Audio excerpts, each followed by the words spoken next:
Rituparna zone review নিয়ে চলে এসেছি আবার একটা পার্সেল আনবক্সিং। মিশো থেকে চলে এসেছে কিছু বালিশের কভার, যেগুলো অর্ডার দিয়েছিলাম। অনেকগুলো অর্ডার দিয়েছিলাম, আবারও একটাই পার্সেল পাঠিয়েছে, কম্বো পার্সেলটা। চলো ওপেন করে দেখা যাক। এই হচ্ছে 3 সেট কভার, যেটা আমি অর্ডার করেছিলাম কটনের। কোয়ালিটি ওয়াইজ আমার খুবই ভালো লেগেছে, আর প্রিন্টটা আমি দেখেই অর্ডার করেছিলাম। বেশ সুন্দর প্রিন্ট। চলো একটু পরিয়ে দেখাই তোমাদের কেমন লাগছে।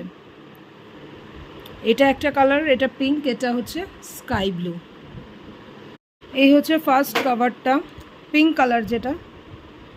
এটা পরানোর পর কিন্তু বেশ সুন্দর লাগছে।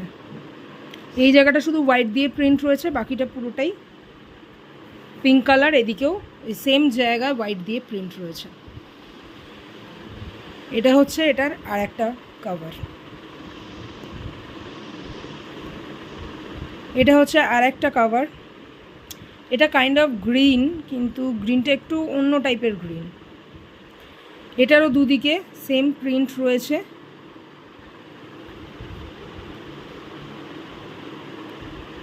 আর এই হচ্ছে এটার আর একটা কভার।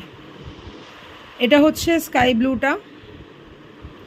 এটারও সেম দুদিকে প্রিন্ট রয়েছে, এবং কভারগুলো যথেষ্ট সাইজে বড়, যথেষ্ট বড়। আমি ভেবেছিলাম হবে কি না, তো খুবই সুন্দরভাবে হয়েছে, এবং এতটা বড় রয়েছে এক্সট্রা। তো এটা হচ্ছে আর একটা কভার। কেমন লাগলো তোমাদের ভিডিওটা অবশ্যই কিন্তু কমেন্টের মাধ্যমে জানিও। আর লিঙ্কের জন্য অবশ্যই আমাকে ফলো করে কমেন্টে লিঙ্ক টাইপ করো, আর প্রাইস আমি ওপরে মেনশন করে দেবো। চলো দেখা হচ্ছে আবার নতুন কোনো ভিডিওতে, নতুন কোনো আনবক্সিংয়ের সাথে।